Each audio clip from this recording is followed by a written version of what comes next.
भिवंडी शहर शांतिनगर पुलिस ने एक महिला के शिकायत पर हजरत बाबा उर्फ अमजद असद खान के विरुद्ध मामला दर्ज किया था और न्यायालय में पेश किया था। न्यायालय ने 15 जनवरी तक पुलिस हिरासत में भेज दिया था।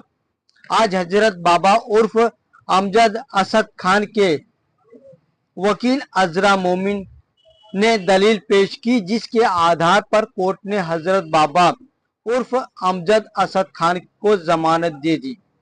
आइए बात करते हैं एडवोकेट अजरा मोमिन से, क्या कहा उन्होंने, आइए सुनते हैं उन्हीं की जुबानी। मैं जलील हाशमी, जमजम न्यूज से।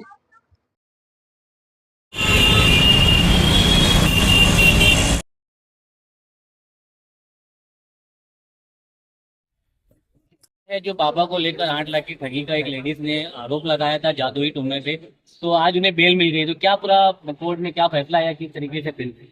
बेल तो एक्चुअली ये सिर्फ एलिगेशन था। वो सामने वाले ने 8 लाख दिया है, बट 8 लाख दिया कैसे, कोई भी रिकॉर्ड नहीं है। सारे वो एज पर द उसकी एफआईआर रिपोर्ट में सारे कैश ट्रांजेक्शन है, कोई बैंक का ट्रांजेक्शन नहीं है। तो ये तो खैर एलिगेशन ही, तो जज ने उसके ऊपर बेल अभी आज दिया है। ठीक, तो कुछ मामले को आगे बढ़ा हो सकता है, आगे बढ़ सकता है, या फिर इस बेल में ही उनका क्लियर हो जाएगा बाबा का? बाबा से इनकी ये आज सेकंड पीसी की बात, उनको आज बेल हुई है। तो अभी तक तो इस मामले में कोई और आया ही नहीं है, ना विटनेस आया, ना उनके अगेंस्ट में कोई और एलिगेशन आया है, या कोई यहाँ तक कि पुलिस ने भी अनाउंस की थी कि अगर कोई और बाबा के अगेंस्ट में कंप्लेंट करना चाहता है तो ओपनली आए। लेकिन अभी तक कोई ऐसा आया नहीं है विटनेस, कोई और नया ऑफेंस भी नहीं उनके ऊपर रजिस्टर हुआ, वही पुराना एक ही आया है। अब हो सकता है उनका क्या इंटेंशन है, मैं उसके ऊपर कमेंट नहीं करूंगी, बट कुछ ऐसे 8-10 दिन में हुआ ही नहीं है, कोई एलिगेशन नहीं है। ये पहला एफआईआर था, उसको रिगार्ड में कंसिडर करके कोर्ट ने बेंच दिया। आप ये कह रही है कि मतलब अगर कोई और इस तरह का मामला होता, अगर बाबा फ्रॉड करते तो और भी मामला आ सकते हैं। पीसी में थे तो डबल पीसी हुई है, और इट वाज ओपनली सेट कि अगर इनके रिलेटेड कोई और ऑफेंस है करना या कोई चाहता और है, या किसी के अगर किसी को और ठगी किए होंगे ठगी की, तो आप लोग सामने आए। सामने आइए। पुलिस ने भी बोला, मीडिया के थ्रू भी ये बात बोली गई, लेकिन 8 दिन में कोई और आया नहीं सामने के लिए, कोई और एलिगेशन नहीं है। ये उनका पर्सनल जो भी इशू हो सकता है, क्योंकि वो एक दूसरे को काफी टाइम से जानते पहचानते भी थे। तो ये उनकी I can not make any comment on the story, but as per जो ज्यूरिडिक्शन है, जज ने आज उनको बेल दी। अच्छा, जो महिला ने इल्जाम लगाया उसके ऊपर कुछ काम करने वाले, कुछ कार्रवाई होनी? अभी तो जैसे ही हम लोग को देखते हैं तो डिफामेशन का केस के लिए विल इंशाल्लाह अगर बोलते हैं तो विल ट्राई फॉर इट। आइए बात करते हैं हजरत बाबा उर्फ अमजद असद खान से, उन्हीं की जुबानी। क्या कहेंगे, आपके ऊपर जो है लेडीज ने आरोप लगाया था कि आपने उसे 8 लाख रुपए लेकर उसे कुछ जादुई मामले के बारे में आपसे ठगी हुई है, तो उस मामले में क्या बात हुई? आप आज आपको कोर्ट ने उसको जमानत दे दी है, क्या पूरी मामला तो बताइए। देखिए, हम तो ये समझते कि हम कौन है सही और गलत, हम तो ये समझते कि हम कौन है सही और गलत का फैसला करने वाले। इतनी बड़ी कोर्ट पड़ी हुई है, जज साहब है, वकील साहब है। अगर हम गुनहगार होते तो यहाँ पर इंसाफ तो हो ही जाता, मगर अल्लाह का फजलो करम है कि हमें इंसाफ मिला और हमारी बेल हो गई। ठीक है, आप पर काफी गंभीर आरोप लगाए गए कि मतलब मालेगांव से कोई मुर्दा भी लाया गया, सड़ने गलने की बात हुई, और कुछ पैसे ब्याज के भी मामला थे, क्या थे सारी चीजें? देखिए, हम आपसे ये कहना चाहते हैं, अगर हम उस खातून से, उस आपा से अगर हमने पैसा लिया है तो ये उन्हें प्रूफ करना चाहिए था कि हमने उनसे पैसा लिया हुआ है, और उनके अकाउंट से ट्रांजैक्शन वगैरह दिखाई देना चाहिए था, लेकिन ऐसा हुआ नहीं।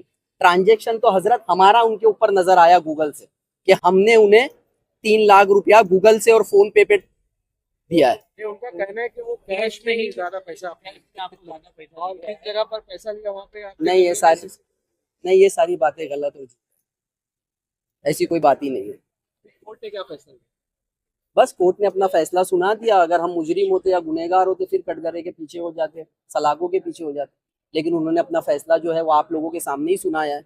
ये क्या है, हमें बेल मिल चुकी है अल्लाह के फजलो करम से। एक बात और कही, आपने जो पैसे उनको उधार दिए उसकी वसूली के लिए आप दुकान पर आकर उनसे झगड़ा? देखिए, मैं आपसे एक बात कहना चाहता हूँ कि हमने अगर उन्हें पैसा दिया था तो हमने उनसे दुकानों से सामान भी बहुत सारे खरीदे थे, ठीक है, और हम उसकी भी पेमेंट देने के लिए उन्हें जाया करते थे। दरअसल हम ज्यादा अगर उनको कैश पेमेंट है ना, उन्हें जाकर दुकानों पर दिया जाता। तो ये सरासर गलत बात है और हमने कभी जहन में ये सोचा भी नहीं था कि जिस औरत से हमारा इतना अच्छा, जिस फैमिली से हमारा इतना अच्छा ताल्लुक है, कि वो हमारे ऊपर ये इल्जाम लगा।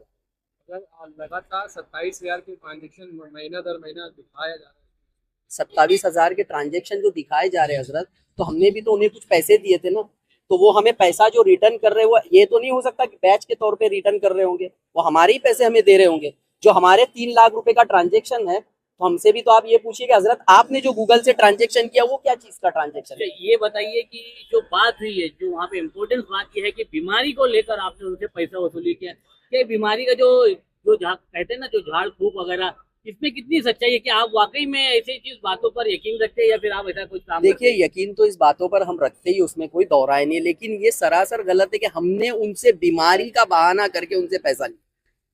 ये तो बात थी नहीं। दरअसल उन्हें हमसे हमारे पैसों की जरूरत थी, उन्हें कुछ लॉट्स का माल लाना था और हमारा उनसे बहुत करीबी ताल्लुक हो गया था फैमिली से। तो उन्होंने हमसे सिर्फ ये कहा था कि हजरत थोड़ी सी मदद कर दीजिए ताकि हम माल लेकर आ जाए और हमारा काम चलते रहे, हम आपको थोड़ा थोड़ा करके दे देंगे। तो वो हिसाब से हमने उसे पैसा दिया था। हमें ये पता नहीं था कि आज उस चीजों के वजह से हमें ये दिन देखना पड़ेगा। बस आज आपको कोर्ट ने जमानत दे दी। जी, अल्लाह का बड़ा एहसान है। और हमारे जो साथी, हमारे चाहने वाले हैं, अगर हम गुनहगार होते या कसूरवार होते तो इतनी मजमा और इतने लोग हमारे चाहने वाले जमे नहीं होते। लेकिन हमने ऐसा कुछ,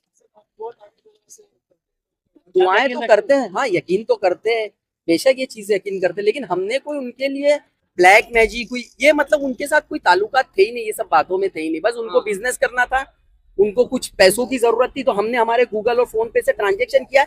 और हम आपसे ये भी फरमा रहे कि उन्होंने खुद ये बयान भी दिया है कि हजरत ने हमें गूगल से पेमेंट की है, ये आपको पता होगा, बराबर है ना, खुद का है। तो जब हम उनसे पेमेंट लेने वाले थे हजरत, तो हम उन्हें पेमेंट क्यों देंगे? एक कॉमन सेंस की बात है, सोचने वाली बात है। उन्होंने जिस तरीके से हमसे हम पे नाम लगाया कि हमने उनसे 7 या 8 लाख रुपया लिया है, लेने वाला आदमी हजरत कभी देता नहीं है, लेकिन हमारे मोबाइल, हमारे अकाउंट्स के ट्रांजेक्शन ही बता रहे कि हमने उन्हें 2.5 से 3 लाख रुपया दिया है। ये तो उन्होंने खुद ही कहा है, बराबर है ना। उधार लिया है, तो हजरत हमसे उधार ले रहे हो या हमसे उधार, मतलब ये हमें समझ में नहीं आया। उधार देने वाला आदमी फिर आप लोगों से पैसे कैसे लेगा? आप हमसे 3 लाख रुपया उधार मांग रहे हो, 8 लाख रुपया आपने हमें कहां से दिया? ठीक है, चलिए।